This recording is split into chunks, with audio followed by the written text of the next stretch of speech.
सारा परिवार खुश था, साथ में था। लेकिन वो कहते हैं ना, जब नई नई शादी होती है तो नई दुल्हन के कुछ नए सपने भी होते हैं। बस हमारी काजल भी आज अपनी सास और जेठानी के साथ अपने सपने ही शेयर कर रही थी बैठकर। अरे माँ जी, आपको पता है अनुज शादी के पहले तो कहते थे तुम चिंता मत करो, हम हर महीने यहाँ घूमने जाएंगे, वहाँ घूमने जाएंगे, तो मैं तुम्हें पूरा देश घुमाऊंगा। हमें क्या पता था रसोई से कमरे तक ही पूरा देश सीमित हो जाएगा। अरे ऐसा ही होता है शादी के बाद काजल। हम भी ना जब शादी करके यहाँ आए थे तब आकाश कहते थे बस थोड़ा समय रुक जाओ, एक बार हमारी अच्छी सी नौकरी लग जाए। हमने कहा ठीक है। उसके बाद कहते हैं थोड़े पैसे जमा कर ले। हमने कहा चलो ठीक है ये भी। उसके बाद कहते थे एक बार बच्चा कर ले। हमने कहा चलो ये बात भी सही है। फिर कहे अब बच्चा बड़ा हो जाए। उसके बाद आज ना गुरु 7 साल का है, हम मायके के अलावा कहीं नहीं जाते। बोलो। अरे तुम लोगों को तो फिर भी तुम्हारे पति पानी पूरी खिलाने तो ले जाते हैं। हमारी सास जब तक थी तब तक तो हमें हमारे पति को ठीक से देखने भी नहीं देते थे, और जब तक वो भगवान के पास गई हमारी उम्र निकल गई उनके साथ पानी पूरी खाने की। फिर तो बहुएं और पोते में ही जिंदगी उलझ कर रह गई। पता नहीं कब हमारे सपने पूरे होंगे। चाची हमारा भी एक सपना है। हाँ तुम भी कहो, क्या सपना है तुम्हारा? यही कि हम भी घूमते रहे, हमें भी स्कूल ना जाना पड़े। बेटा ये तो हर बच्चे का सपना होता है, लेकिन सपने पूरे होते तो हम तुम्हारी मम्मी नहीं होते। हाँ बात तो आपकी भी सही है मम्मी। तो चलो हाथ मुंह धोकर लग जाओ पढ़ाई पर। हाँ और हम भी लग जाते हैं फिर से रसोई के काम में। और क्या, वही रसोई, वही खाना, वही घर का काम। न जाने कब इस सब से मुक्ति मिलेगी। अग्रवाल परिवार की औरतों की कहानी हर औरत की तरह ही थी जो आसमान में उड़ना तो चाहती थी, लेकिन 4 पराठे बनाने के बाद। खैर अग्रवाल परिवार के मर्दों का भी इसमें कोई कसूर नहीं था। उनकी किस्मत ने अचानक से उनसे मुंह जो मोड़ लिया था।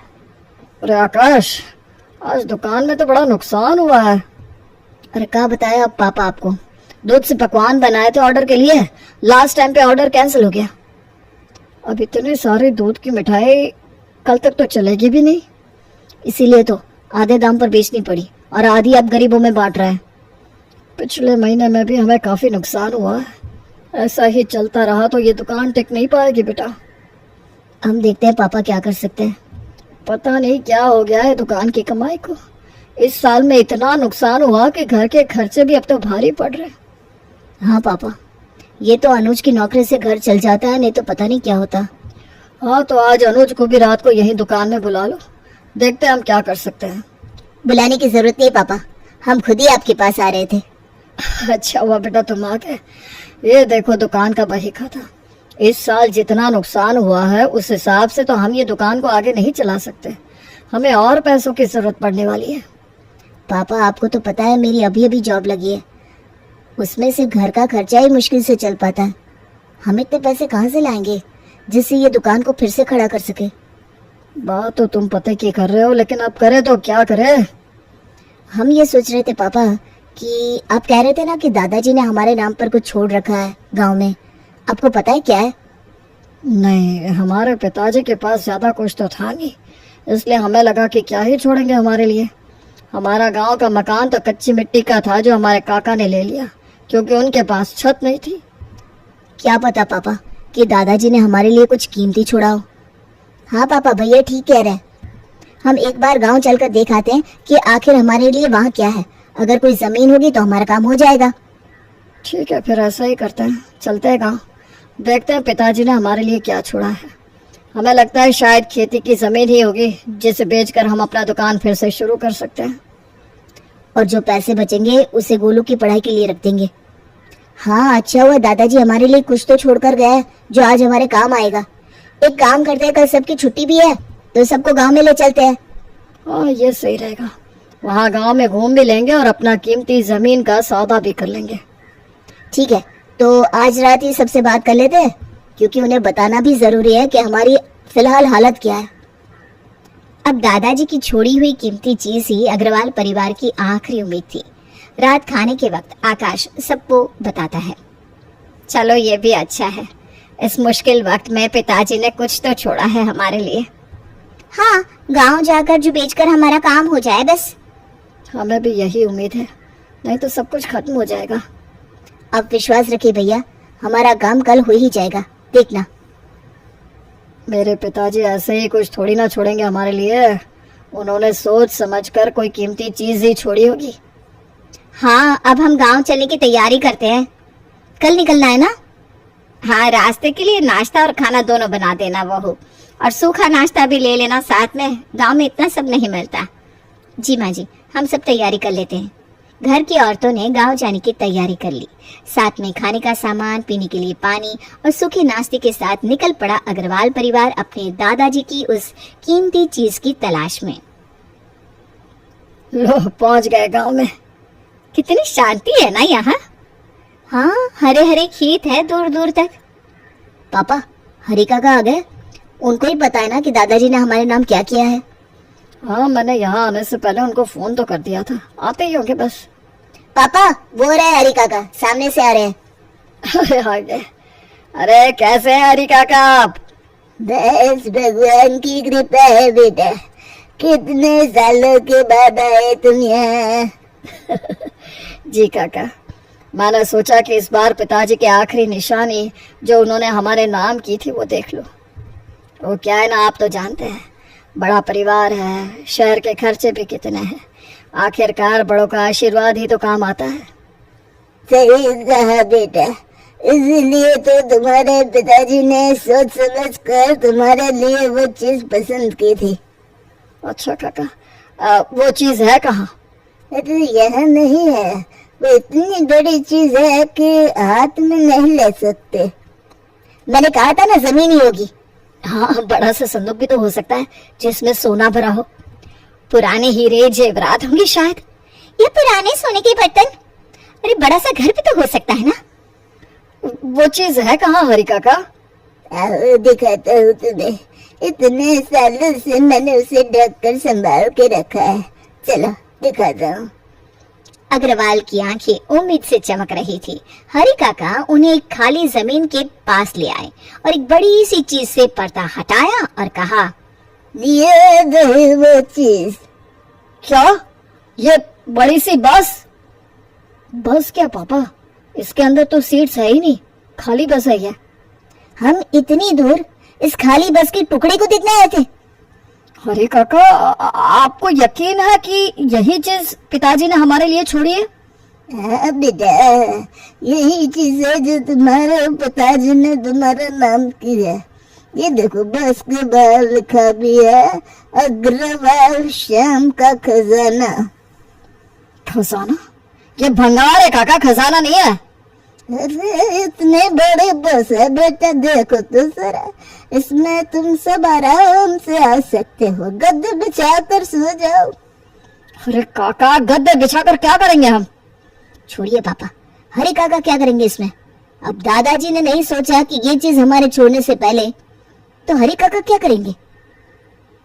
अरे इससे तो मैंने संभाल के रख लिया, नहीं तो कुछ लोगों ने तो इस बस में घर बना लिया था और चला कर ले जा रहे थे। मैंने जबरदस्ती चाबी ले ली उनसे। ये लो, अब संभालो तुम्हारा खजाना। मेरा काम यहाँ पूरा हुआ। ठीक है हरी काका, आपका धन्यवाद। चलता हूँ, तुम लोग आ रहे हो ना घर पे खाना खाने? नहीं हरी काका, हम खाना लाए हैं साथ में। ठीक है चलता हूँ, तुम लोग भी थोड़ी देर में घर आ जाना। जी काका। मम्मी कितनी बड़ी बस है, चलो ना इसके अंदर चलते हैं। अरे गोलू रुको तो। जाने दे बहू, अब जो है सो है, कम से कम इसे तो मजा आएगा इसके अंदर जाने से। जा जा गोलू। ये दादाजी ने क्या सोचकर ये बड़ी सी बस खरीदी होगी? इससे अच्छा वो खेती कर लेते, उन पैसों से कम हम उनके फल तो खा पाते। पापा अब क्या करेंगे? हम कैसे दुकान चालू करेंगे? इस बस को बेच के तो कुछ खास नहीं मिलने वाला। मम्मी मुझे खाना दो, मैं यहीं बैठकर खाऊंगा। चलिए हम सभी पहले खाना खा लेते हैं, फिर सोचते हैं क्या करना है। हाँ चलो, इस बस के अंदर ही खाना खा लेते हैं। अग्रवाल की सारी उम्मीदें टूट चुकी थी। अब सारा परिवार यही सोच रहा था कि आगे क्या करना है। पहले सबने बस के अंदर बैठकर खाना खाया और साथ में बैठकर सोचने लगे कि आगे क्या करना है इस बस का। अरे कहाँ बेच रहे हो? क्या हुआ, कुछ चाहिए क्या आपको? अरे आप लोग यहाँ मठरी बेच रहे हो का? नहीं नहीं, मठरी नहीं बेच रहे, लेकिन मठरी हम घर से बनाकर लाए हैं। एक काम करो काजल, थोड़ी सी मठरी दे दो इस लड़की को भी। जी माँ जी। अरे वाह, ये तो स्वादिष्ट है। मुझे लगा इससे बड़ी सी चलने वाली दुकान में ना आप कुछ बेच रहा है, इसीलिए हम आ गए। अगर आपके पास ये मठरी ज्यादा होती ना तो सारे गांव वाले खरीद लेते। इमली की बातों से काजल को एक जबरदस्त आइडिया आता है। पापा जी, दादाजी ने हमारी मदद कर दी। क्या? कैसे? अरे ये तो हमारा ससुराल बन सकता है पापा, हमारा चलता फिरता ससुराल, जिसमें आपकी दुकान की चीजें भी बेच सकते हैं। इसमें ना दुकान की भी जरूरत नहीं है और हर दिन अलग अलग जगह पर जाकर बेच सकते हैं हम। और बनाएंगे कहाँ? अरे माँ जी, आजकल फूड ट्रक चलते हैं, वो नहीं सुना आपने? ये बस तो उससे भी कई गुना ज्यादा बड़ी है। यहाँ खाना भी बना सकते हैं और बेच भी सकते हैं। रोज रोज कोई नई जगह जाना फिर घर पे आना। नहीं नहीं, हमारा घर भी यही होगा। हाँ, हमारा चलता फिरता ससुराल। जरा सोचो, हम इसमें ही खाना बनाएंगे भी और बेचेंगे भी, रहेंगे भी इसमें, सोएंगे भी इसमें। इस तरह रोज नई जगह घूम सकते हैं। हाँ अनुज, हमारा सपना भी पूरा हो जाएगा। कुछ भी बोल रही है दोनों। नहीं पापा, कुछ भी नहीं बोल रहे हैं, हम सच कह रहे हैं। पापा, इनकी बात में दम तो है। इससे हम दुकान का खाना और मिठाई बेच भी पाएंगे और दुकान का खर्चा भी नहीं होगा हमारा। हाँ पापा, हर रोज हम नई जगह पर जाएंगे और नए शहर में जाएंगे बेचने के लिए, जिससे हम रोज खाना बनाएंगे और रोज बेचेंगे। इससे हमारा कोई नुकसान भी नहीं होगा। अरे हमें तो समझ में नहीं आ रहा ये सब। हमारे पास और कोई रास्ता भी कहाँ है? वैसे भी हमारा घर भी गिरवी पड़ा है, दुकान का किराया भरने के लिए अब हमारे पास पैसे नहीं है। अगर इसमें रहेंगे तो घर का खर्चा और दुकान का खर्चा भी बच जाएगा। और अगर ये नहीं चला तो? अगर ये नहीं भी चला तो ये चलता हुआ ससुराल तो फिर भी हमारे साथ ही रहेगा, खोने को तो कुछ नहीं है। ठीक है, अगर सबकी यही मर्जी है तो फिर यही करके देखते हैं। अग्रवाल परिवार ने शहर पहुंचते ही उस बस को अच्छे से पेंट करवा दिया और अंदर बिजली से चलने वाले चूल्हे भी लगवा दिए। आज उनका चलता फिरता ससुराल शहर के सबसे खूबसूरत मंदिर के पास जाकर खड़ा हुआ था। जहां लोगों ने ऐसा कुछ पहली बार देखा था तो सबकी नजर इस पर ही थी, इसलिए हर कोई बस के पास कुछ न कुछ लेने के बहाने आता और कुछ न कुछ खरीद कर ही जाता। अरे अब तो समोसे भी खत्म हो गए। मैंने तो घर के लिए राजमा चावल बनाए थे, वो भी लोग खरीद कर ले गए। आज तो बढ़िया कमाई हुई है सच में। मैंने तो सोचा ही नहीं था कि लोग हमारे घर का खाना भी खरीद कर ले जाएंगे। हम तो कहते हैं कि हम रोज वही खाना बनाते हैं जो हम रोज घर में बनाते हैं। इससे लोगों को घर का खाना भी मिल जाएगा और हमारा भी फायदा हो जाएगा। हाँ, ये तो बढ़िया रहेगा, लेकिन अब क्या करें? पापा, अभी खाना तो खत्म हो चुका है, अब हम वही करेंगे जो हमारा सपना है, घूमेंगे। चलिए ना, बाहर चलते हैं। हाँ हाँ चलो, हमें तो यकीन नहीं हो रहा कि हम सच में घूम रहे हैं और कमा भी रहे हैं। सारे सपने पूरे हो गए। अरे ये हमारे ससुर जी को धन्यवाद करो, जिन्होंने सच में खजाना ही छोड़ा है हमारे लिए। ये तो है, शायद हमारे पिताजी को भी घूमने का बड़ा ही शौक रहा होगा, तभी तो उन्होंने इतनी बड़ी बस खरीदी जिसमें रह भी सकते हैं। आज दादाजी के खजाने की वजह से हम यहाँ हैं। अग्रवाल परिवार ने कभी सपने में भी नहीं सोचा होगा कि उनका ये छोटा सा आइडिया इतना काम आ जाएगा। उन्होंने अपने शहर में ही नहीं लेकिन अब अलग अलग शहर में जाना शुरू कर दिया था। उनके खाने की तारीफ तो होती ही थी, लेकिन उससे भी ज्यादा उनका चलता फिरता ससुराल ज्यादा मशहूर हो चुका था। अब तो रिपोर्टर्स भी इस चलते फिरते ससुराल का इंटरव्यू लेने पहुंच जाते थे। तो आज हमारे साथ है अग्रवाल परिवार, जिन्हें आप चलते फिरते ससुराल के खाने के नाम से भी जानते हैं। आपको पता है काजल और दिव्या जी, आपसे पूरे देश की बहुएं कितनी जलन महसूस करती है। हम बिल्कुल समझ सकते हैं। हमारी जिंदगी भी उन सारी औरतों की तरह ही थी जो बस रसोई से कमरे के बीच ही उलझ कर रह जाती हैं। लेकिन जब से हमारा ये चलने वाला ससुराल का आइडिया हमें मिला है ना, तब से हम बहुत ही खुश हैं। अरे हम तो बहुत ही खुश हैं। हमारा बेटा है ये गोलू, ये तो ऑनलाइन पढ़ाई भी करता है और अलग अलग शहर के बारे में जानकारी भी हासिल कर लेता है। ये आगरा, पटना, दिल्ली, कोलकाता सब घूम चुका है। ये सब हमारे ससुर जी का आशीर्वाद है, बस उनका ही खजाना है ये। और अब हम लोगों की डिमांड पर दूसरा चलने वाला ससुराल भी शुरू करने जा रहे हैं, जिसमें हम हमारे पति और गोलू खाना बेचेंगे। इसका मतलब है आप सब अलग होने वाले हैं? अरे अलग नहीं, वो क्या कहता है, हाँ बिजनेस को बढ़ा रहे हैं, और वो भी साथ में।